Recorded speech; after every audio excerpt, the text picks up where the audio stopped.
Hello everyone. CGPSC और व्यापम के लिए geography through mapping video series का ये हमारा तीसरा वीडियो है। आज की इस वीडियो में हम भारत के प्राकृतिक विभाजन की चर्चा करने वाले हैं। प्राकृतिक विभाजन कहने का मतलब है कि प्राकृतिक रूप से भारत में कौन कौन सी भौगोलिक संरचना विद्यमान है, जैसे कि पर्वत, पठार, मैदान, तटीय रेखा, द्वीप समूह, मरुस्थल, इन सभी के बारे में हम बात करने वाले हैं। इन सभी की चर्चा करने से पहले इंडियन ज्योग्राफी में मैपिंग वाले पोर्शन के कुछ बिंदु जो हैं वो रह गए हैं, जो कि बेसिक मैपिंग के अंतर्गत आते हैं। इनको हम प्रीवियस क्लास में जब चट्टानों की चर्चा कर रहे थे तो चट्टानों वाले मैप में आपने देखा होगा कि इसके दक्षिण भारत में कुछ मैपिंग के एक्स्ट्रा बातें यहाँ पे नोट की गई थी, जिनके बारे में हमने कल चर्चा नहीं किया था। हमने केवल चट्टानों की चर्चा की थी और इन सभी को हमने स्किप किया था ताकि हम इसको नेक्स्ट क्लास में कंप्लीट कर सकें। ठीक है, अब ये भी महत्वपूर्ण चीज़ें हैं जहाँ से प्रश्न पूछे गए हैं, तो पहले इनको कंप्लीट करने के बाद में हम भारत के भौगोलिक विभाजन या प्राकृतिक विभाजन के बारे में शुरू करेंगे।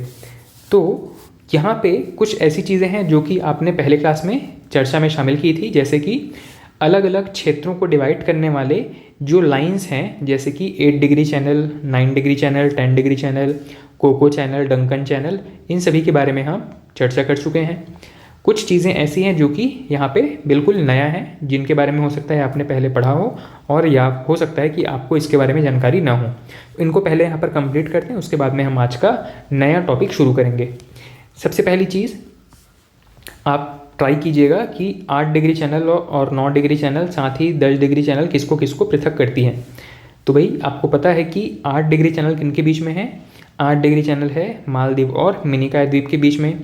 9 डिग्री चैनल है मिनिकॉय द्वीप और लक्षद्वीप के बीच में।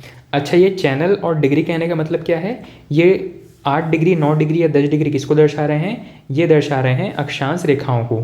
ठीक है, मतलब 8 डिग्री नॉर्थ अक्षांश किसको पृथक कर रहा है? मालदीव और मिनिकॉय को। 9 डिग्री उत्तरी अक्षांश किसको पृथक कर रहा है? मिनिकॉय द्वीप और लक्षद्वीप को। 10 डिग्री उत्तरी अक्षांश किसको पृथक कर रहा है? लिटिल अंडमान और कार निकोबार को।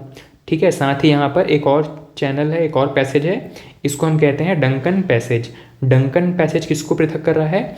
ये पृथक कर रहा है लिटिल अंडमान और दक्षिणी अंडमान को।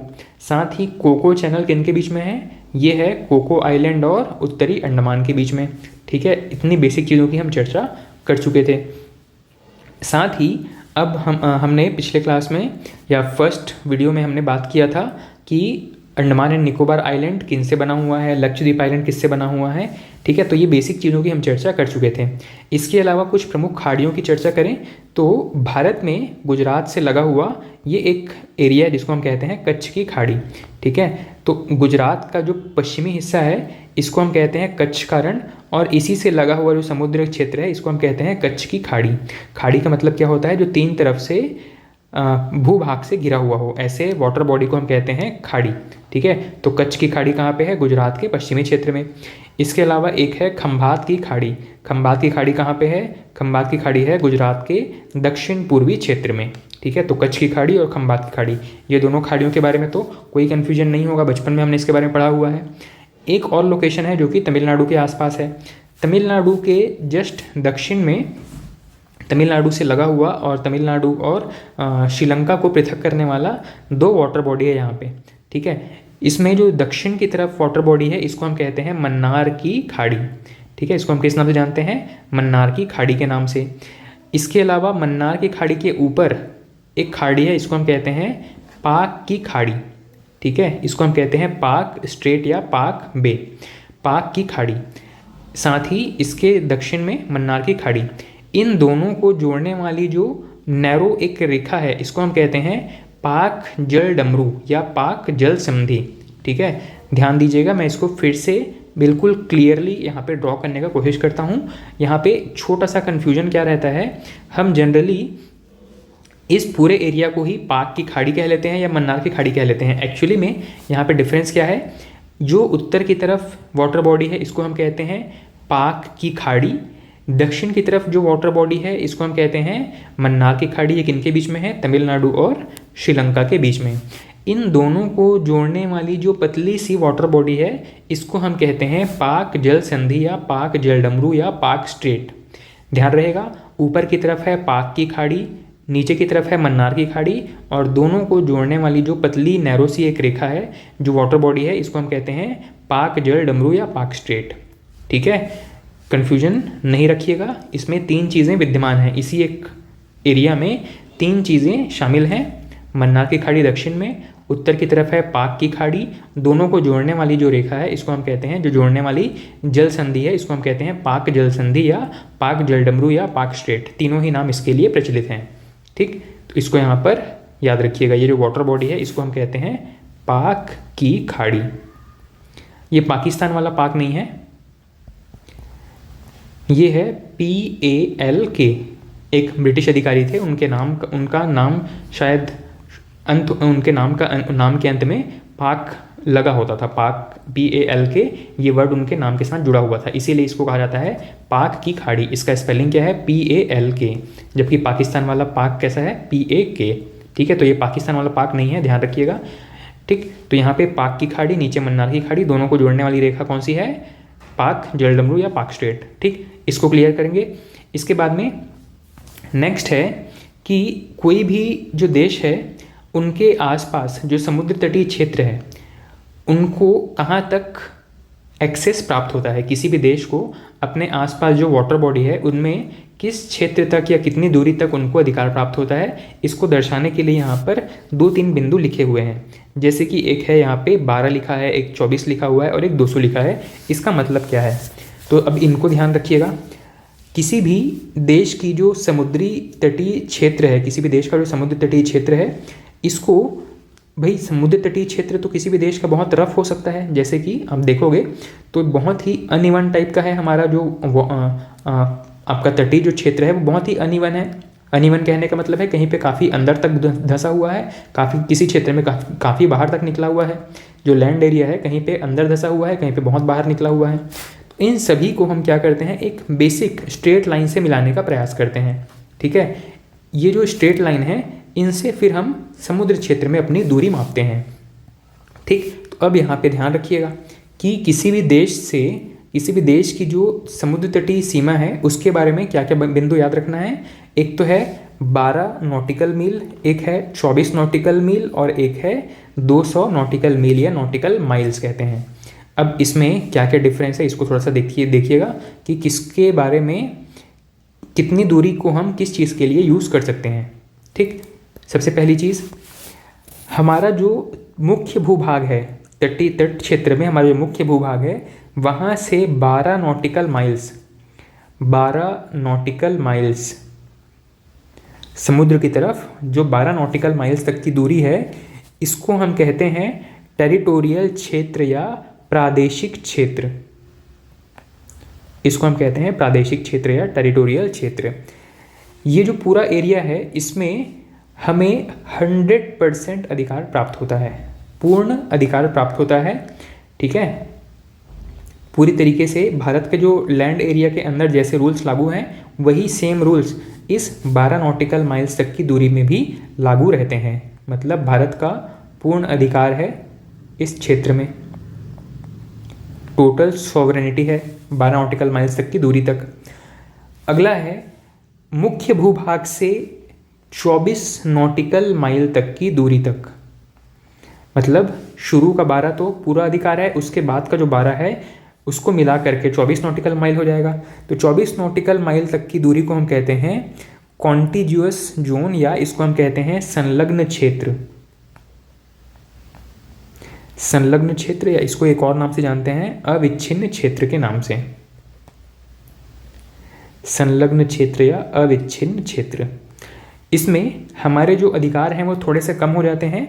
मतलब इस एरिया में पूर्ण अधिकार या टोटल सॉवरेनिटी ना हो करके कुछ विशेष अधिकार प्राप्त होते हैं, जैसे कि केवल यहाँ पे आप किसी भी प्रकार का वित्तीय या सीमा शुल्क वसूल सकते हैं। जैसे कि कोई दूसरे देश का जहाज़ अगर आपके लैंड एरिया के 24 नॉटिकल माइल तक के एरिया में अगर एंटर करता है तो आप उनसे सीमा शुल्क वसूल सकते हैं। साथ ही यहाँ पर साफ़ सफाई की व्यवस्था कर सकते हैं या साफ़ सफाई के लिए टैक्स वसूल सकते हैं।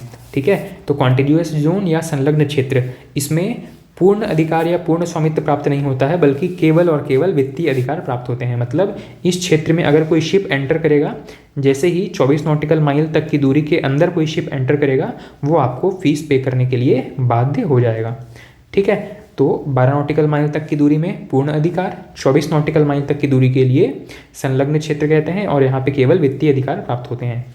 इसके बाद में है मुख्य भूमि से लेकर के 200 नॉटिकल माइल तक की दूरी, मुख्य भूमि से 200 नॉटिकल माइल, इसको हम कहते हैं EEZ, एक्सक्लूसिव इकोनॉमिक जोन, या इसको एक और नाम से जानते हैं, हिंदी में कहते हैं इसको अनन्य आर्थिक क्षेत्र, अनन्य आर्थिक क्षेत्र, अनन्य आर्थिक क्षेत्र। इसमें हमारा जो अधिकार है थोड़ा सा और कम हो जाता है। मतलब यहाँ पे आप क्या कर सकते हैं, इस क्षेत्र में अगर बहुत आवश्यकता हो तो आप कुछ नए द्वीपों का निर्माण कर सकते हैं। इसके अलावा इस क्षेत्र में आप फीस वगैरह की वसूली नहीं कर सकते हैं, केवल कुछ चीज़ों का कुछ प्रोजेक्ट्स के लिए परीक्षण कर सकते हैं। साथ ही भूभाग, इसके जो समुद्र के अंदर जो कुछ खनिज हैं उनका दोहन कर सकते हैं, केवल इतना ही अधिकार कर सकते हैं। लेकिन इस क्षेत्र में आने वाले किसी शिप से आप पैसा, वित्त मतलब सीमा शुल्क या वित्तीय किसी भी प्रकार का साफ सफाई का कर वसूल नहीं कर सकते हैं, ठीक है। तो सबसे ज़्यादा अधिकार प्राप्त होता है 12 नॉटिकल माइल तक की दूरी में। उसके बाद अधिकार थोड़े कम हो जाते हैं, और जो कम हुए अधिकार हैं वो कहाँ तक रहते हैं, 24 नॉटिकल माइल तक की दूरी में। इसके अलावा लास्ट है 200 नॉटिकल माइल तक की दूरी, जहाँ पे हमारा न ही पूर्ण अधिकार प्राप्त होता है, न ही वहाँ पे फीस वसूली का अधिकार प्राप्त होता है। हाँ, वहाँ पे आप नए द्वीपों का निर्माण कर सकते हैं, और साथ ही वहाँ पे जो प्राकृतिक संसाधन है उसका दोहन कर सकते हैं, ठीक। इसके बाद में आता है 200 नॉटिकल माइल से ज़्यादा दूर, 200 नॉटिकल माइल के बियॉन्ड क्या होता है, तो इसको हम कहते हैं हाई सी या उच्च सागर, हाई सी या उच्च सागर कहते हैं। अब ये जो क्षेत्र है इसमें सभी देशों का बराबर अधिकार होता है, इसमें कोई भी देश किसी को भी रेस्ट्रिक्ट नहीं कर सकता है, ठीक है। मतलब शुरुआती 12 नॉटिकल माइल्स तक की दूरी में विशेष अधिकार प्राप्त होते हैं, इससे थोड़े कम अधिकार प्राप्त होते हैं 24 नॉटिकल माइल तक की दूरी के लिए, उससे थोड़े से और कम अधिकार प्राप्त होते हैं 200 नॉटिकल माइल के दूरी तक, और इसके बियॉन्ड, इसके बाहर कोई भी अधिकार प्राप्त नहीं होते हैं। इस क्षेत्र में कोई भी देश का जहाज आ सकता है, जो चाहे कर सकता है, ठीक है। तो इस चीज़ को ध्यान रखिएगा कि कौन से दूरी तक के क्षेत्र को किस नाम से जाना जाता है। 12 नॉटिकल माइल तक को हम कहते हैं टेरिटोरियल जोन, 24 नॉटिकल माइल तक की दूरी को हम कहते हैं कॉन्टिग्यूअस जोन, 200 नॉटिकल माइल्स तक की दूरी को हम कहते हैं एक्सक्लूसिव इकोनॉमिक जोन EEZ, और 200 नॉटिकल माइल से ज़्यादा दूरी को हम कहते हैं हाई सी, जहाँ पे सभी देशों का समान अधिकार प्राप्त होता है। अब एक और चीज़, हम यहाँ पे नॉटिकल माइल्स में दूरी को मापने का प्रयास कर रहे हैं, तो एक्चुअली में नॉटिकल माइल्स और किलोमीटर्स वाला जो हम दूरी जो जानते हैं उसमें क्या संबंध होता है, ठीक है। तो नॉटिकल माइल्स और किलोमीटर्स वाले डिस्टेंस में क्या संबंध है, इसको थोड़ा सा देख लेंगे। एक नॉटिकल माइल्स जो है वो किसके बराबर होता है, 1.8 मील के बराबर होता है, ठीक है। 1.8 मील के बराबर, नॉर्मल जो सड़क में हम मील नापते हैं उसके 1.8 मील के बराबर होता है। और एक मील जो है वो किसके बराबर होता है, सामान्य जो एक मील होता है ये बराबर होता है 1.609, या इसको आप कह सकते हैं 1.7 किलोमीटर के आसपास, ठीक है। इस प्रकार से जो टोटल एक नॉटिकल माइल है वो कितनी दूरी कवर करता है, तो 1.9 या 1.89 किलोमीटर की दूरी को एक नॉटिकल माइल कहा जाता है, ठीक है। तो नॉटिकल माइल्स, मील्स और किलोमीटर में क्या संबंध है, एक नॉटिकल माइल बराबर होता है 1.8 मील के, और एक मील बराबर होता है 1.6 किलोमीटर्स के। ओवरऑल हम देखें तो एक नॉटिकल माइल बराबर 2.89 किलोमीटर होता है। थोड़ा सा पॉइंट्स में वेरिएशन हो सकता है, पर ऑलमोस्ट यही डेटा जो है वो ध्यान रखिएगा, ठीक है। इसके अलावा पिछले वीडियो में हम बात कर रहे थे भारत में पाए जाने वाले प्रमुख चट्टानों के बारे में। भूगर्भीय चट्टानों की चर्चा करते समय हमने कुछ चीज़ों में थोड़ा सा कन्फ्यूजन रह गया था, जैसे कि यहाँ पे कुछ कलर कॉम्बिनेशन जो है वो स्कैन कॉपी में ख़राब हो गए हैं। जैसे कि कडप्पा चट्टानों को मैंने एक डिफरेंट कलर से हाईलाइट किया था, जो कि यहाँ पर ब्लैक दिखाई दे रहा है, ठीक है। इसको थोड़ा सा करेक्ट कर लेते हैं। धारवाड़ चट्टानें, जहाँ पे भी आपको रेड कलर के इस तरीके के स्लैंटेड लाइंस मिल रहे हैं, वो धारवाड़ चट्टानें हैं। कहाँ पे मिल रहे हैं? ये मिल रहे हैं आपको रेड कलर के जो स्लैंटेड लाइंस हैं वो कहाँ पे हैं? तो अरावली के आसपास में है, साथ ही कर्नाटक में पाए जा रहे हैं। ठीक है, धारवाड़ चट्टानें कहाँ कहाँ पे हैं? अरावली पर्वत के आसपास में, साथ ही कर्नाटक में। दूसरा है कडप्पा चट्टान। कडप्पा चट्टान जो है वो ग्रीन कलर्स में मैंने इसको मेंशन किया था, इसको मैं यहाँ पर ब्लू कलर में मेंशन कर दे रहा हूँ क्योंकि ये ऑलमोस्ट ब्लैक जैसा दिखाई दे रहा है। तो कडप्पा चट्टानें कहाँ पे पाई जा रही हैं? कडप्पा चट्टानें हैं आंध्र प्रदेश और तेलंगाना वाले क्षेत्र में। ठीक है, कडप्पा चट्टानें कहाँ पे हैं? आंध्र प्रदेश तेलंगाना में। नेक्स्ट है आपका गोंडवाना चट्टान। गोंडवाना चट्टान कहाँ पे है? गोंडवाना चट्टान है आपका छत्तीसगढ़ और छोटा नागपुर प्लेटू के आसपास। ये जो 3 लोकेशंस आपको दिखाई दे रहे हैं, ये पूरा का पूरा गोंडवाना चट्टान वाला क्षेत्र है। ठीक है, तो एक बार फिर से याद कर लीजिएगा, हमने टोटल 6 और मुख्य रूप से 6 और टोटल 8 प्रकार के चट्टानों के बारे में चर्चा किया था। आर्कियन, धारवाड़, कडप्पा, विंध्यन, गोंडवाना और दक्कन। इसके अलावा हमने द्रविड़ शैल समूह, साथ ही टर्शियरी शैल समूह के बारे में भी चर्चा किया था। ठीक है, तो आर्कियन शैल समूह के बारे में क्या क्या देखा था? हमने बात किया था कि आर्कियन शैल समूह जो है वो सबसे पुराने शैल समूह हैं और इनमें जीवाश्म नहीं पाए जाते हैं। इसके बाद में हमने बात किया था धारवाड़ चट्टान के बारे में। धारवाड़ जो है वो किससे निर्मित हुआ है? तो आर्कियन शैल समूह के टूट फूट से धारवाड़ का निर्माण हुआ है, जो कि जीवाश्म रहित है, मतलब यहाँ पे भी जीवाश्म नहीं पाए जाते हैं। लेकिन धारवाड़ की खासियत क्या है? इसमें बहुत ज़्यादा मात्रा में मिनरल्स पाए जाते हैं, जैसे कि आपका सोना, चांदी, तांबा, लोहा, ये सब इसमें ज़्यादा पाए जाते हैं। उसके बाद में कडप्पा चट्टानें। कडप्पा चट्टानों के बारे में हमने बात किया था कि ये आंध्र प्रदेश और तेलंगाना के क्षेत्र में पाए जाते हैं। और कडप्पा चट्टानों में विशेष चीज़ क्या थी? कडप्पा चट्टानों को यहाँ पे मैंने शायद फिर से कलर कॉम्बिनेशन सही नहीं रखा, इसको याद रखिएगा इस प्रकार से।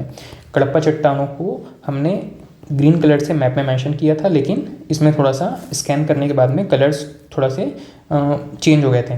तो कडप्पा चट्टानें आंध्र प्रदेश तेलंगाना वाले क्षेत्र में है और इसमें मुख्य रूप से आपके सीसा, जस्ता, तांबा, चूना पत्थर ये सब पाए जाते हैं। इसके अलावा विंध्यन शैल समूह। विंध्यन शैल समूह कहाँ पे पाए जा रहे हैं? विंध्याचल पर्वत के आसपास पाए जा रहे हैं। और इसमें क्या क्या प्राप्त होते हैं? तो विंध्याचल शैल समूह में आपको सबसे ज़्यादा भवन निर्माण सामग्री प्राप्त होती है। भवन निर्माण सामग्री कहने का मतलब है यहाँ पे चूना पत्थर, संगमरमर, इसके अलावा यहीं पे आपको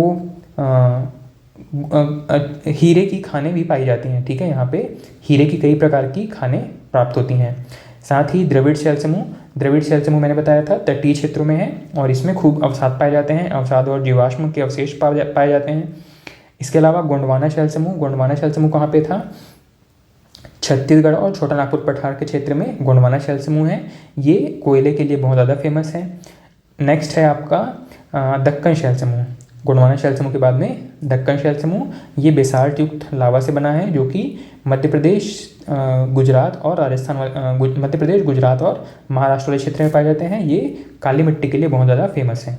ठीक है, इसके बाद में हमने लास्ट में बात किया था टर्शियरी शैल समूह के बारे में। टर्शियरी शैल समूह जो है वो खनिज तेल के लिए ज़्यादा फेमस है। ठीक, तो नेक्स्ट हमको शुरू करना है भारत के प्राकृतिक विभाजन के बारे में। ठीक है, इतनी चीज़ों की चर्चा हम पिछले क्लास में कर चुके थे। प्राकृतिक विभाजन को हमको शुरू करना है। प्राकृतिक विभाजन का मतलब क्या होता है, ये मैंने आपको बता दिया था शुरुआत में ही कि किसी भी क्षेत्र में, किसी भी देश में जो प्राकृतिक रूप से संरचनाएं पाई जाती हैं, जैसे कि पर्वत, पठार, मैदान, द्वीप समूह, तटीय क्षेत्र, मरुस्थल, ये सभी को हम वहाँ के प्राकृतिक विभाजन के अंतर्गत स्टडी करते हैं। इसी प्रकार से भारत में भी अलग अलग प्रकार के प्राकृतिक विभाजन पाए जाते हैं। जैसे कि भारत में आप देखोगे तो इस मैप में, इस फिजिकल मैप में आपको कई सारी चीज़ें दिखाई देती हैं। जैसे कि कोई भी जब आप एटलस पढ़ते हैं तो इसमें कलर कॉम्बिनेशन से ही आपको काफ़ी चीज़ें पता चल जाती हैं। जैसे कि भारत का जो उत्तरी क्षेत्र आप देख पा रहे हैं, इसमें आपको डार्क ब्राउन टाइप की चीज़ें दिखाई दे रही हैं। भारत के उत्तरी क्षेत्र और पूरे चीन में आपको इसी प्रकार डार्क ब्राउन कलर की कलर का स्ट्रक्चर दिखाई दे रहा है या इस पैटर्न के कलर दिखाई दे रहे हैं, ये कलर शो करता है कि ये जो पूरा क्षेत्र है ये पठारी क्षेत्र है या पर्वतीय क्षेत्र है। ठीक है, मतलब समुद्र तल से इनकी ऊंचाई काफ़ी अधिक है। ठीक है, और साथ ही ये ड्राई एरिया है। इस प्रकार ये पूरा एरिया शो करता है, ये पूरा ब्राउन एरिया जो है वो शो करता है कि यहाँ पे पथरीली ज़मीन है, मतलब पर्वत होंगे, पठार होंगे, इस तरीके की चीज़ें यहाँ पे स्ट्रक्चर दिखाई देती हैं। दूसरा है जहाँ जहाँ पे भी आपको ग्रीन एरिया दिखाई दे रहा है, इसका मतलब है कि वो जंगल वाले क्षेत्र हैं। ठीक है, जो भी ग्रीन एरिया है इसका मतलब है कि वो फॉरेस्ट डेंसिटी वाले एरिया हैं। तीसरा है जहाँ पे ब्लू दिखाई दे रहा है, जहाँ पे डार्क ब्लू दिखाई दे रहा है, इसका मतलब है कि वो ज़्यादा गहराई वाले पानी क्षेत्र हैं, और कम डार्क ब्लू क्षेत्र है, मतलब जो उथले पानी के क्षेत्र हैं। ज़्यादा डार्क ब्लू जो क्षेत्र है वो गहरे पानी का क्षेत्र है, और कम जो लाइट जो ब्लू है ये शो करता है कि ये उथले पानी वाले क्षेत्र हैं। ठीक है, इसके अलावा आपको नदियों के छोटे छोटे यहाँ पे धाराओं के बारे में दिखाई दे रहा होगा। ठीक है, ये भी ब्लू कलर से ही यहाँ पे शो किए जाते हैं। इतनी चीज़ें ध्यान रखेंगे। अब मैं सीधे चलता हूँ आपको प्राकृतिक विभाजन की तरफ लेकर के। तो भारत में मुख्य रूप से हमको किन चीज़ों की चर्चा करनी है? भारत में हमको पढ़ना होता है सबसे पहले पर्वत के बारे में। पर्वत कौन कौन से? तो पर्वत मुख्य रूप से हमको दो कैटेगरी में पढ़ना पड़ता है, एक तो है उत्तर भारत के पर्वत और एक है प्रायद्वीपीय भारत के पर्वत। उत्तर भारत के पर्वत में हमको पूरे के पूरे हिमालय श्रृंखला का अध्ययन करना होता है। ठीक है, और दक्षिण भारत के पर्वतों में हमको विंध्याचल हो गया, सतपुड़ा हो गया, पूर्वी घाट, पश्चिमी घाट, इनकी चर्चा करनी होगी। ठीक है, तो सबसे पहले हम बात करेंगे पर्वतों के बारे में। दूसरा है मैदान। मैदान कौन से? तो नदियों के बीच जो क्षेत्र होता है, जो नदियों के बीच का जो प्लेन एरिया होता है उसको हम कहते हैं मैदान।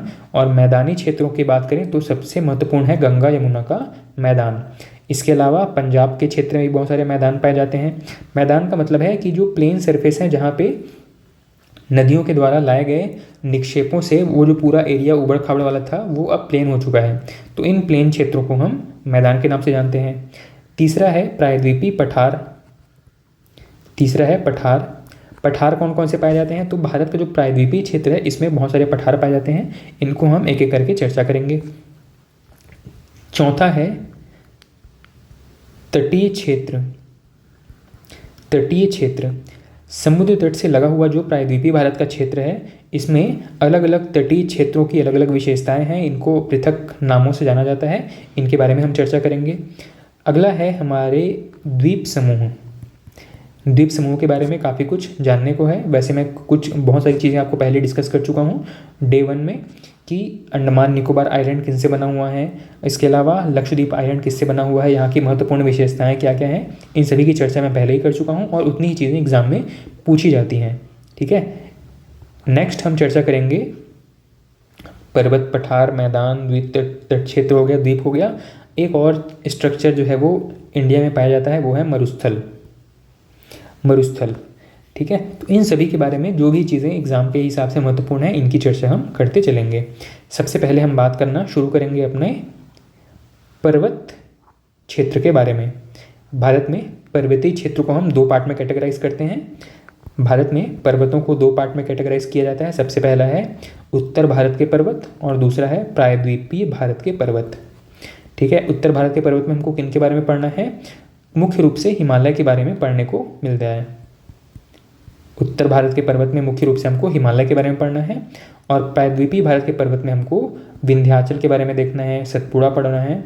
विंध्याचल है, सतपुड़ा है, इसके अलावा पूर्वी घाट है, पश्चिमी घाट है, इन सभी के बारे में हमको पढ़ना है। ठीक, तो हम शुरू करेंगे उत्तर भारत के पर्वतों से और सबसे पहले हिमालय की बात करेंगे। तो हिमालय की बात जब करते हैं तो हिमालय में मुख्य रूप से 4 प्रकार की संरचनाएं देखने को मिलती है। जो सबसे पहला है इसको हम कहते हैं ट्रांस हिमालय। इसके अलावा जो दूसरा पार्ट है मुख्य हिमालय, इसमें मुख्यतः 3 सीरीज़ हैं। सबसे पहले तो हमने बात किया ट्रांस हिमालय, और उसके बाद में मुख्य हिमालय वाली सीरीज़ में 3 प्रकार की सीरीज़ हमको देखने को मिलती है। कौन कौन सी? सबसे पहला है बृहद हिमालय, दूसरा है मध्य हिमालय या इसको लघु हिमालय भी कहा जाता है, और तीसरा है शिवालिक हिमालय। ठीक, अब क्योंकि ये सारा का सारा थ्योरी पोर्शन जैसा लग रहा होगा, तो अब हम सीधे चलते हैं मैप की तरफ, और मैप में हम इनका एग्जैक्ट लोकेशन और एग्जैक्ट एरिया हम देखने का प्रयास करेंगे। ठीक, यहाँ पे इस फिजिकल मैप में आपको कुछ चीज़ें दिखाई दे रही होंगी, वैसे मैं नेक्स्ट मैप में आपको बाकी सारी चीज़ें सिस्टमेटिक तरीके से दिखाने का प्रयास करूँगा। लेकिन फिलहाल बस एक बेसिक रफ आइडिया रखिएगा कि पूरा का पूरा जो नॉर्थ इंडिया वाला क्षेत्र है, जहाँ पे आपके चाइना के साथ लगा हुआ बॉर्डर है, पाकिस्तान के साथ लगा हुआ बॉर्डर है, ये पूरा का पूरा बॉर्डर एरिया जो है वो पर्वतों वाला क्षेत्र है। यहाँ पे मुख्य रूप से हिमालय पर्वत श्रृंखला का विस्तार है। कहाँ पे? भारत और नेपाल या भारत और चीन के बीच जो भी पूरा सीमा है, ये पूरा हिमालय पर्वत के द्वारा विस्तारित है। हिमालय पर्वत के द्वारा इसको प्रोटेक्ट किया गया है। ठीक है, अब हम नेक्स्ट अपने मैप की तरफ चलेंगे, जहाँ पे एग्जैक्ट चीज़ें यहाँ पे डिस्कस की गई हैं। जैसे कि सबसे पहला है ट्रांस हिमालय। हिमालय पर्वत के अंतर्गत मुख्यतः 4 प्रकार की श्रेणियाँ हैं। सबसे पहली कैटेगरी को हम कहते हैं ट्रांस हिमालय। ट्रांस हिमालय या इसको पार हिमालय के नाम से भी जाना जाता है। पार हिमालय का मतलब है कि मुख्य हिमालय की श्रेणी के उस पार, ठीक है, मुख्य हिमालय की जो श्रेणी है उसके पार में जो उसके बियॉन्ड जो हिमालय है, इसको हम कहते हैं ट्रांस हिमालय। और ट्रांस हिमालय में मुख्यतः 3 श्रेणियाँ विद्यमान हैं, 3 पर्वत श्रेणी यहाँ पर विद्यमान है। क्या क्या नाम है इनको हम जानते हैं। सबसे पहला है काराकोरम, दूसरा है लद्दाख श्रेणी और तीसरा है जास्कर श्रेणी के नाम से। नाम याद रखिएगा, सीक्वेंस भी याद रखिएगा। काराकोरम, लद्दाख, जास्कर, ये 3 श्रेणियाँ हैं ट्रांस हिमालय में। अब इनको ज़रा हम अपने मैप में लोकेशन देख लेते हैं कहाँ पे है। तो आप जम्मू कश्मीर की तरफ देखिएगा। जम्मू कश्मीर में ये जहाँ पे मैं मेंशन कर रहा हूँ, ये है सबसे पहले ट्रांस हिमालय का हिस्सा। और ट्रांस हिमालय में जहाँ पे मैंने इसको कलर किया है, रेड कलर किया है, ये है आपका काराकोरम श्रेणी। काराकोरम के बाद में इसके नीचे आप देखेंगे ये है लद्दाख श्रेणी। लद्दाख श्रेणी के नीचे एक और माउंटेन रेंज है, इसको हम कहते हैं जास्कर श्रेणी। ठीक है, तो काराकोरम, लद्दाख और जास्कर, ये तीनों श्रेणियाँ कहाँ पर है? तो वर्तमान लद्दाख वाले क्षेत्र में ये तीनों श्रेणियाँ विद्यमान हैं। कौन कौन सी? काराकोरम, लद्दाख, जास्कर। उत्तर से दक्षिण की तरफ इसको जमाने के लिए पूछा गया है परीक्षाओं में, तो याद रखेंगे काराकोरम, लद्दाख और उसके नीचे जास्कर श्रेणी। इस तीनों श्रेणी के नीचे ही 3 और श्रेणियाँ हैं जो कि काफ़ी दूरी तक विस्तारित हैं, काफ़ी लंबी दूरी तक विस्तारित हैं। इसमें सबसे पहली है यहाँ पे, ये जो मैंने वॉयलेट कलर से हाईलाइट किया है, ये है मुख्य हिमालय की पहली श्रेणी। इसको हम कहते हैं बृहद हिमालय। ठीक है, इसको हम कहते हैं बृहद हिमालय। बृहद हिमालय के नीचे बीच बीच से कटा कटा एक क्षेत्र है, कटा कटा एक पर्वत श्रेणी है, इसको हम कहते हैं मध्य हिमालय या लघु हिमालय। और लघु हिमालय के नीचे एक पूरी पर्वत श्रृंखला विद्यमान है, इसको हम किस नाम से जानते हैं? इसको हम कहते हैं शिवालिक श्रेणी। ठीक है, तो इस पूरे सीरीज़ को अगर आप क्रम से जमाएंगे उत्तर से दक्षिण की तरफ, तो कौन कौन से नाम आपको मिलेंगे? सबसे पहले ऊपर मिलेगा काराकोरम, उसके नीचे लद्दाख, उसके नीचे जास्कर, जास्कर के नीचे बृहद हिमालय, बृहद हिमालय के नीचे लघु हिमालय या मध्य हिमालय, और उसके नीचे आपको शिवालिक मिलेगा। ठीक है, तो इतनी चीज़ ध्यान रखिएगा, परीक्षा की दृष्टि से इसका क्रम भी बहुत महत्वपूर्ण है, पूछा जाता है। अब हम एक एक करके इनके बारे में देखना शुरू करेंगे। ठीक, तो एक एक करके जब देखेंगे तो सबसे पहला हम बात करते हैं काराकोरम श्रेणी के बारे में। ठीक है, काराकोरम श्रेणी के बारे में एक फैक्ट ये है कि इसको एशिया का रीढ़ भी कहा जाता है। ठीक है, इसको बैकबोन ऑफ एशिया भी कहा जाता है। काराकोरम श्रेणी को बैकबोन ऑफ एशिया कहा जाता है, और यहीं पे भारत की सबसे ऊंची चोटी स्थित है। इसका नाम क्या है? इसका नाम है माउंट K2। ठीक है, इसको किस नाम से जानते हैं? माउंट K2 के नाम से। ठीक, यहाँ पे आप देखोगे, यहाँ पे आपको एक लोकेशन दिखाई देगा, इसको कहते हैं माउंट K2 या गॉडविन ऑस्टिन। ठीक है, इसकी कुल ऊंचाई अगर देखेंगे तो 8611 मीटर है, 8611 मीटर। काराकोरम पर्वत पर भारत की सबसे ऊंची चोटी स्थित है। इसका नाम है गॉडविन ऑस्टिन या माउंट K2। 8611 मीटर है, मतलब लगभग 8.6 किलोमीटर के आसपास इसकी ऊंचाई है। ठीक, काराकोरम पर्वत को ही कृष्णागिरी भी कहा जाता है। काराकोरम पर्वत को ही कृष्णागिरी पर्वत कहा जाता है। साथ ही भारत का जो सबसे ऊंचा ग्लेशियर है इसका नाम है Siachen glacier. Siachen glacier, Siachen glacier भी कहाँ पर है? इसी काराकोरम पर्वत के आसपास। ठीक, दूसरा है लद्दाख श्रेणी। लद्दाख श्रेणी के बारे में इंडिविजुअल क्वेश्चन तो कम पूछे जाते हैं, लेकिन काराकोरम और लद्दाख के बीच में से एक नदी निकलती है, इस नदी के बारे में पूछा जाता है। ठीक है, तो काराकोरम और लद्दाख के बीच से एक नदी प्रवाहित होती है, इस नदी का नाम है श्योक नदी। इस नदी का नाम है श्योक नदी। ठीक, लद्दाख और जास्कर, लद्दाख और जास्कर में अगर देखें तो जास्कर के बारे में कुछ चीज़ें याद रखिएगा। लद्दाख और जास्कर के बीच से एक नदी निकलती है, इस नदी का नाम है सिंधु नदी। काराकोरम और लद्दाख के बीच से श्योक नदी और उसके बाद में लद्दाख और जास्कर के बीच से एक नदी निकलती है, इसका नाम है सिंधु नदी।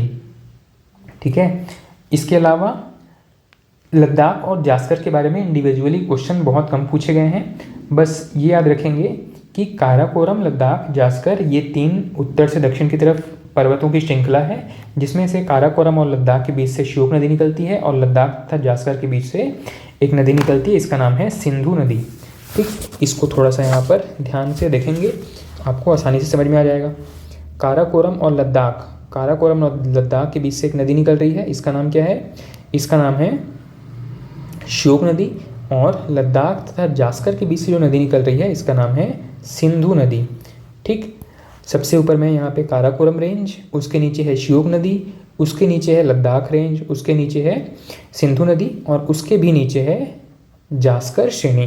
तो पर्वतों की श्रृंखला देखें तो काराकोरम, लद्दाख और जास्कर, और नदियों की श्रृंखला देखें तो काराकोरम और लद्दाख के बीच में श्योक नदी तथा लद्दाख और जास्कर के बीच में सिंधु नदी। इसको मैप में बहुत ध्यान से देखेंगे क्योंकि ये सीक्वेंस कई बार एग्जाम में पूछा जाता है। ठीक, इंपॉर्टेंट लोकेशन है, इसीलिए यहाँ पर मैं ज़्यादा फोकस कर रहा हूँ। इसके बाद आप चलेंगे और दक्षिण की तरफ, तो दक्षिण की तरफ आपका मुख्य हिमालय वाला सीरीज शुरू हो जाएगा। और अब हम शुरू करते हैं सबसे पहले हिमालय के सबसे महत्वपूर्ण हिस्से से, जो कि बृहद हिमालय के नाम से जाना जाता है। ठीक है, बृहद हिमालय या इसके अन्य नामों की चर्चा भी करेंगे यहाँ पे। सबसे पहले बृहद हिमालय को और किस नाम से जाना जाता है? बृहद हिमालय को महान हिमालय, सर्वोच्च हिमालय, हिमाद्री या आंतरिक हिमालय भी कहा जाता है। एग्जाम में इस बार प्रश्न पूछा गया था आंतरिक हिमालय के नाम से। ठीक है, CGPSC 2023 का प्रश्न था आंतरिक हिमालय के बारे में। ठीक, तो ये जो आंतरिक हिमालय है इसको आंतरिक क्यों कहा जा रहा है? जैसे ही आप ये डाउट करते हैं कि आंतरिक हिमालय या बृहद हिमालय का नाम आंतरिक हिमालय क्यों है, तो आप इस तरीके का जो इसका शेप है इसको ध्यान दीजिएगा। अगर आप इस तरीके से आप सर्कल ड्रॉ करेंगे और इन सर्कल्स में से अगर आप आधे सर्कल्स को यहाँ पे हटा देंगे, ठीक है, सबसे पहले तो आपने एक सर्कल ड्रॉ किया, सर्कल में सबसे अंदर कौन है? ये A वाला सर्कल है, उसके बाहर है ये B वाला और उसके बाहर है ये C नाम का circle. A, B, C 3 circle है, A सबसे अंदर में है, B उसके बाहर है और C उसके भी बाहर है। अब आप देखे हुए कि जब आप यहाँ से पूरी एक श्रृंखला को काट करके अलग कर देंगे, ठीक है, इतनी श्रृंखला को आपने काट करके अलग कर दिया, तो बचा कौन सा? इस श्रृंखला का जो हिस्सा है ये तो सबसे अंदर वाला श्रृंखला था ना, ठीक है, उसके बाहर था B वाला और उसके बाहर था C वाला। उसी प्रकार ये जो पूरा चापीय आकृति है, चाप के प्रकार की आकृति है हिमालय का, इसको अब जब सर्कल की तरफ, अगर सर्कल के जैसा आप इसको एक क्रिएट करने का कोशिश करोगे तो आपको जो बृहद हिमालय है वो सबसे अंदर दिखाई देगा और उसके बाद मध्य हिमालय और सबसे बाहर में शिवालिक हिमालय। इसीलिए इस बाहर वाली सीरीज़ को, जो सबसे उत्तरी सीरीज़ है, इसको हम आंतरिक हिमालय भी कहते हैं। ठीक है, आंतरिक क्यों कहते हैं इसका रीज़न समझ में आ गया होगा। अगर आप इसको पूरा ये पूरा जो चापीय आकृति है इसको अगर आप सर्कल के तौर पे कंप्लीट करेंगे तो ये सबसे अंदर वाली सीरीज़ होगी। ठीक है, अगर इस तरीके का स्ट्रक्चर ड्रॉ करेंगे तो जो आंतरिक हिमालय है सबसे अंदर होगी, इसीलिए बृहद हिमालय को आंतरिक हिमालय भी कहा जाता है। उसके बाद में मध्य हिमालय सेंटर में और सबसे बाहर में जो शिवालिक हिमालय है वो सबसे बाहर में है। ठीक है, इसको हम बाह्य हिमालय भी कह सकते हैं पर कहते नहीं हैं, इसको शिवालिक हिमालय के नाम से ही जाना जाता है। तो हिमालय की तीन प्रमुख श्रृंखलाएं कौन कौन सी है? बृहद हिमालय, मध्य हिमालय और शिवालिक हिमालय। इनके अन्य नाम क्या क्या हैं? बृहद हिमालय को महान हिमालय भी कहते हैं, सर्वोच्च हिमालय भी कहते हैं, हिमाद्री भी कहते हैं और आंतरिक हिमालय भी कहते हैं। मध्य हिमालय को लघु हिमालय भी कहते हैं और लास्ट में है शिवालिक हिमालय। ठीक, इतनी चीज़ें ध्यान रखेंगे। अब एक एक करके इनकी कुछ विशेषताओं की चर्चा करते चलेंगे। हिमालय की जो पूरी श्रृंखला है इसकी औसत ऊंचाई लगभग 6 किलोमीटर है, या लगभग कह सकते हैं, या लगभग 6,000 मीटर। इनकी औसत ऊंचाई कितनी है? लगभग 6,000 मीटर। ठीक, साथ ही यह टर्शियरी क्रम की चट्टानों से निर्मित है। ठीक, साथ ही ये पूरा का पूरा जो एरिया है लगभग 5 लाख स्क्वायर किलोमीटर में फैला हुआ है। इतनी बातें महत्वपूर्ण हैं, ध्यान रखिएगा। फैक्चुअल तौर पे क्वेश्चन पूछे जाते हैं कि हिमालय पर्वत की औसत ऊंचाई कितनी है। औसत ऊंचाई के बारे में फैक्ट अलग है। औसत ऊंचाई इनकी लगभग 6,000 मीटर, लेकिन जो सर्वोच्च चोटी है उनकी ऊंचाई कितनी है? तो सबसे जो ऊंची चोटी है जिसको हम किस नाम से जानते हैं? माउंट एवरेस्ट के नाम से। तो माउंट एवरेस्ट लगभग कितना है? 8848 मीटर के आसपास में है, मतलब लगभग 8.5 किलोमीटर से भी ज़्यादा ऊंचा है। कौन सा? Mount Everest. ठीक, तो इस पूरे हिमालय श्रृंखला में औसत ऊंचाई कितनी है? 6,000 मीटर। कब निर्मित हुआ है? टर्शियरी काल में निर्मित हुआ है। कितना स्क्वायर किलोमीटर में फैला हुआ है? 5 लाख स्क्वायर किलोमीटर में फैला है। साथ ही हिमालय जो है वो मोड़दार पर्वत है। मोड़दार कहने का मतलब है कि ये इस प्रकार से वलित पर्वत है। अब वलित पर्वत कैसे बना है उसके पीछे भी रीज़न है, स्टोरी है। भाई ये जो पूरा एरिया था यहाँ पे, ये प्रायद्वीपीय भारत वाला जो क्षेत्र है ना, ये अफ्रीका कॉन्टिनेंट से अलग होकर के आया है। ठीक, ये चीज़ ध्यान रखिएगा। और अलग होकर के आने के बाद में ये इस क्षेत्र में एक समुद्र था, इसका नाम था टेथिस सागर। टेथिस सागर से टकराने की वजह से ये पूरा का पूरा जो सेडिमेंट था टेथिस सागर में, वही जो है वो हिमालय पर्वत के रूप में उभर करके ऊपर उठने लगा। ठीक है, इसके बारे में पूरी स्टोरी मैंने कहाँ पे डिस्कस किया है? मैंने अपने ऑफलाइन क्लास वाली वीडियो में इसको डिस्कस किया है। आप उसको ध्यान से देखेंगे तो आपको आसानी से समझ में आ जाएगा। यहाँ पे मैं उसको डिटेल डिस्कशन नहीं कर रहा हूँ। बस याद रखिएगा कि हिमालय पर्वत की उत्पत्ति टेथिस सागर के निक्षेपों से हुई है। टेथिस सागर में जो अवसाद भरे पड़े थे, उन्हीं अवसादों से, उन्हीं निक्षेपों से हिमालय पर्वत का विकास हुआ है, उत्पत्ति हुई है। और विकास या उत्पत्ति के क्रम में इसमें कई वलन पड़ गए हैं। जो सबसे ऊंचा वलन है इसी को ही हम बृहद हिमालय के नाम से जानते हैं। बृहद हिमालय एक हाइट अचीव करने के बाद में और ऊंचा नहीं उठ पाया था। इसी वजह से एक नए वलन का निर्माण हुआ, इसको हम मध्य हिमालय कहते हैं। और इसके नीचे इसके भी पीछे एक और वलन पड़ा है जिसको हम शिवालिक हिमालय के नाम से जानते हैं। ठीक है, इनके बारे में डिटेल चीज़ें आपकी किताबों में मिल जाएंगी, या फिर आप जो मैंने ऑफलाइन क्लास का वीडियो अपलोड किया है वहाँ पे आप इसको देख सकते हैं। ठीक है, एक पूरा का पूरा प्लेलिस्ट मिल जाएगा ज्योग्राफी का, वहाँ पे इसको आप देख सकते हैं। ठीक, तो ये तो हो गया 3 प्रमुख पर्वत श्रृंखला के बारे में, बृहद हिमालय, मध्य हिमालय और लघु हिमालय। अब सबसे पहले हम बात करते हैं बृहद हिमालय की। तो बृहद हिमालय उत्तर पश्चिम में सिंधु नदी वाले क्षेत्र से प्रारंभ होकर, उत्तर पश्चिमी क्षेत्र में सिंधु नदी के आसपास से प्रारंभ होकर के और पूर्व की तरफ अरुणाचल प्रदेश में नामचा बरवा नाम का एक पर्वत है। ठीक है, यहाँ तक चला जाता है। इसका विस्तार कहाँ से कहाँ तक है? उत्तर पूर्व में, भारत के उत्तर पूर्व में जम्मू कश्मीर में नंगा पर्वत से लेकर के, नंगा पर्वत कहाँ पे है? ये सिंधु नदी के थोड़े से दक्षिण में है एक पर्वत, नंगा पर्वत के नाम से। यहाँ से लेकर के पूर्व में अरुणाचल प्रदेश के नामचा बरवा पर्वत तक है। ठीक है, नामचा बरवा पर्वत तक लगभग ये 2500 किलोमीटर का विस्तार दर्शाता है। यहाँ से यहाँ तक ये लगभग 2500 किलोमीटर की लंबाई में फैला हुआ है।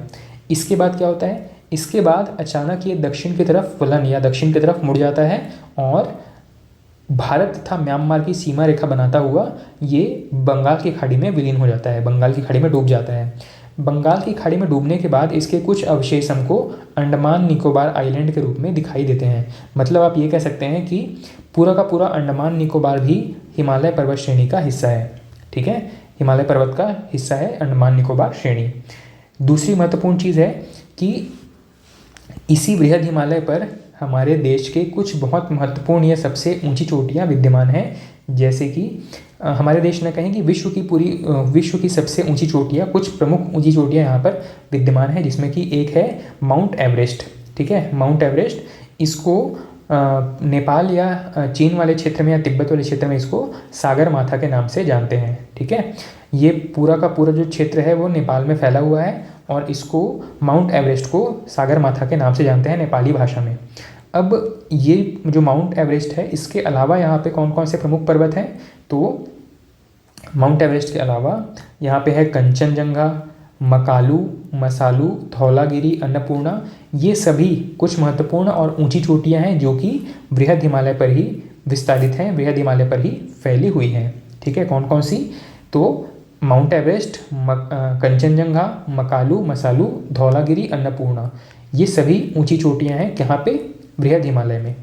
बृहद हिमालय में पूछा जाए कि अगर भारत की सबसे ऊंची चोटी कौन सी है, तो पहले नंबर पे तो हमको ध्यान रखना है गॉडविन ऑस्टिन या माउंट K2, ये सबसे ऊंची चोटी है। लेकिन अगर माउंट K2 ऑप्शन में न दिया गया हो तो नेपाल और सिक्किम के बीच में एक पर्वत है, इसको कहते हैं कंचनजंगा। ठीक है, इसका नाम है कंचनजंगा यहाँ पे। ठीक है, इस लोकेशन में जो पर्वत श्रेणी है इसको हम कहते हैं कंचनजंगा, और कंचनजंगा जो है वो भारत की सबसे ऊंची चोटी हो जाएगी। ऐसे देखा जाए तो सेकंड हाईएस्ट पीक है, लेकिन भारत में इंडिविजुअली पूछा जाए तो माउंट K2 अगर ऑप्शन में न दिया गया हो तो कंचनजंगा हमारे लिए सबसे ऊंची चोटी हो जाएगी।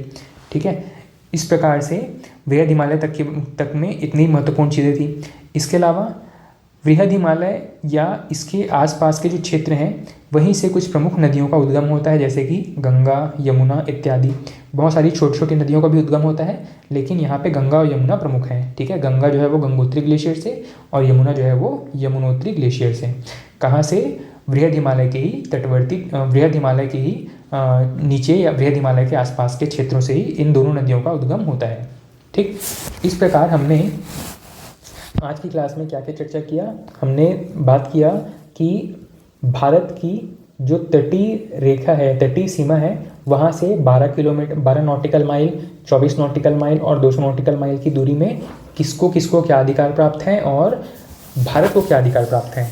इसके अलावा हमने चर्चा किया कि भारत का जो प्राकृतिक विभाजन है, भौगोलिक विभाजन है, इसमें किन किन प्रकार की संरचनाएं पाई जाती हैं।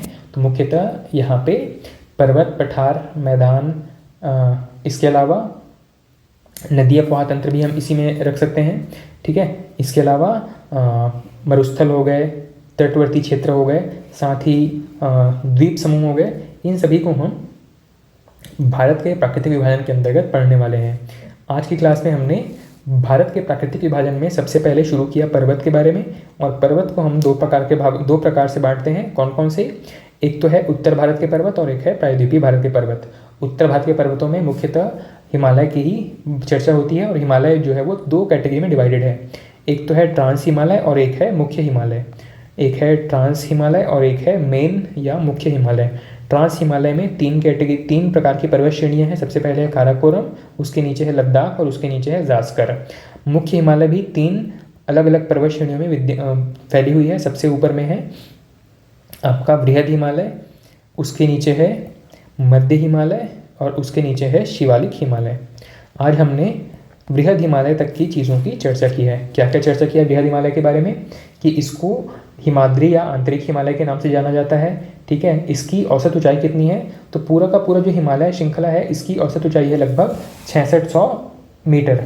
ठीक है, और साथ ही इसमें सबसे ऊंची चोटियाँ भी पाई जाती है। बृहद हिमालय में सबसे ऊंची चोटियाँ पाई जाती है, और इन चोटियों में भी सबसे ऊंची चोटी है आपका माउंट एवरेस्ट। ठीक है, माउंट एवरेस्ट सबसे ऊंची चोटी है जो कि नेपाल और चीन के बॉर्डर पर स्थित है।